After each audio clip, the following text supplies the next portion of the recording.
Vote मांग रहे हैं। हाँ जी, दत्तीगा जी, वाहिगुरु जी, ऐसे पखंड करते हैं ये सब पखंडी हैं, वोट की खातिर कर रहे हैं सारा काम। अब इनका चेहरा बेनकाब करेंगे, कर कर तक अलग जगाएंगे, कर कर तक जाएंगे हम।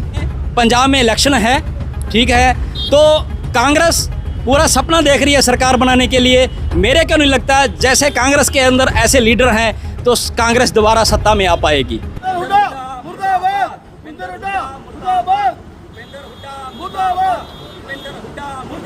1984 दंगों का एक बहुत बड़ा आरोपी था, बदमाश आदमी सज्जन कुमार, जो इनका दोस्त था। पर इन्होंने क्या किया, इतना बड़ा उसने कत्लेआम किया, उसके उनको कत्लेआम के लिए उसको फांसी की सज़ा होनी चाहिए थी, नहीं हुई, पर वो सज़ा काट रहा था, वहीं मर गया।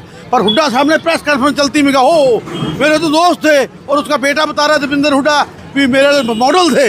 अरे यार, लाखों लोगों को मरवा दिया। कल सिखों का मामला नहीं है, मैं बार बार कह रहा हूँ, ये इंसानियत को शर्मसार किया है, इन्होंने इंसानियत को मारा है और बेहिसाब लोगों को मारा है। उसके लिए ये उनको तारीफ कर रहे हैं, उनको मॉडल बता रहे हैं। इनका असली चेहरा हुड्डा साहब का, कह रहा हूँ मैं अभी, हुड्डा साहब का असली चेहरा सामने आ गया है। भी अंदर से क्या है, इनको छत्ती बरादरी की जरूरत नहीं है, इनको कुछ विशेष लोगों की जरूरत है जो इनको सत्ता तक ले जाए। पर इनको ये नहीं पता, जब आप सीएम बने थे तो कल छत्ती बरादरी ने आपको वोट दिया था, तो एक बरादरी ने वोट नहीं दिया था आपको। अब सीएम बन के दिखाएं, अब बोल के दिखाना दोबारा, कब सीएम बनोगे आप? सपना रह जाएगा तुम्हारा, सीएम बनने का सपना ही रह जाएगा। तो आपका विरोध सिर्फ इसी बात का कि उन्होंने अपना रोल मॉडल उसको बता दिया। रोल मॉडल बताया, उसके बाद क्या किया, जरनैल सिंह जी रतिया के विधायक है, उन्होंने भी रोष प्रकट किया, एक पर्चा दिखाया, उसका पर्चा खींच लिया गया। और बुढ़ा साहब ने एक बार भी नहीं कहा कि ये गलत कर रहे हो आप। यार कमाल की बात है यार, कितना उम्र का बंदा है, 65-70 साल का उम्र है, सिख है, दलित है, उसके हाथ से आप पर्चा खोस रहे हो। आपको चाहिए था माफ़ी मांगनी वही मौके और मामला शांत कराते। आपने पूरे इंसानियत को, छत्ती बरादरियों को शर्मसार किया है। हम सब लोगों के पास जाएंगे, घर घर जाकर अलख जगाएंगे। इनका जो चेहरा है हुड्डा साहब का, वो चेहरा बेनकाब करेंगे और आने वाले दिनों में पंजाब के अंदर घर घर जाके अलख जगाएंगे। इन्होंने ऐसी तैसी कर दी उनकी मेहनत की, गिदड़वा की और चन्नी साहब की। अब क्या वहाँ क्या बचेगा है? जब इन्होंने हरियाणा में ये कर दिया तो वहाँ पंजाब में क्या है? वोट मांग लीजिए, पगड़ी बांध के जाते हैं। क्या इनके बाल पे, सिर पे बाल नहीं है, वोट चाहिए इनको, पगड़ी बांध के पैसे टूटी आई और वोट मांग रहे हैं। हाँ जी, दत्तीगा जी, वाहिगुरु जी, ऐसे पखंड करते हैं ये सब पखंडी हैं, वोट की खातिर कर रहे हैं सारा काम। अब इनका चेहरा बेनकाब करेंगे, घर घर तक अलग जगाएंगे, घर घर तक जाएंगे हम। देखिए जी, जिस प्रकार से ये पूरा मामला हुआ है, भूपेंद्र हुड्डा और दीपेंद्र हुड्डा ने पहले तो उसकी मृत्यु पे उसको एक ऐसा नाम दे दिया, उसके लिए भी हमें शर्म आती है। इन लोगों को ये पता नहीं है कि वो एक गिल्टी इंसान था, सज़ा याफ्ता था, मर गया, कोई बात नहीं, वो अपनी मौत मरा है।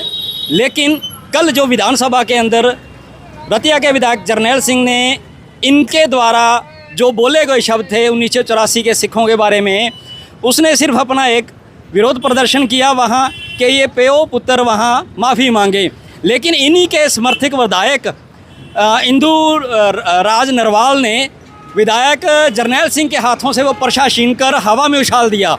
लेकिन इतने बेशर्म हैं दोनों बाप बेटा कि उन्होंने प्रेस कॉन्फ्रेंस करी चंडीगढ़ में, लेकिन अपने विधायक को या अपनी तरफ से इन्होंने एक बार भी ये नहीं कहा कि ये जो हमारे विधायक ने जरनैल सिंह के साथ जो किया है उसके लिए हम माफ़ी मांगते हैं। हमारी पूरी सिख कम्युनिटी से, सिखों को प्यार करने वालों से हमारी अपील है कि इन दोनों बाप बेटों को कहीं भी घुसने ना दिया जाए। अगर ये कहीं घुसते हैं तो इनसे सवाल किए जाएं कि क्या आप 36 बिरादरी के विरोधी हैं, पगड़ी के विरोधी हैं? जहाँ भी ये पगड़ी देखते हैं वहाँ इनके अंदर नफ़रत पैदा हो जाती है।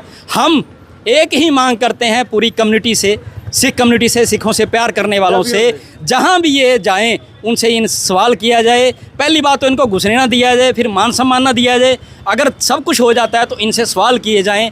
आगे 2027 में पंजाब में इलेक्शन है, ठीक है, तो कांग्रेस पूरा सपना देख रही है सरकार बनाने के लिए। मेरे क्यों नहीं लगता जैसे कांग्रेस के अंदर ऐसे लीडर हैं तो कांग्रेस दोबारा सत्ता में आ पाएगी। तो कांग्रेस के हाईकमान को भी संज्ञान लेना चाहिए इस पूरे मामले में। ऐसे मुद्दों पे अगर हम बात करें, राहुल गांधी कहीं ना कहीं गिल्टी फील करता है। अगर राहुल गांधी हमारी आवाज़ सुन रहा है तो इन दोनों प्यो पुत्र से माफ़ी मंगवाए और पूरे शरेआम इस माफ़ी को सार्वजनिक रूप से इसको सार्वजनिक करे। हमारी राहुल गांधी से यही अपील है।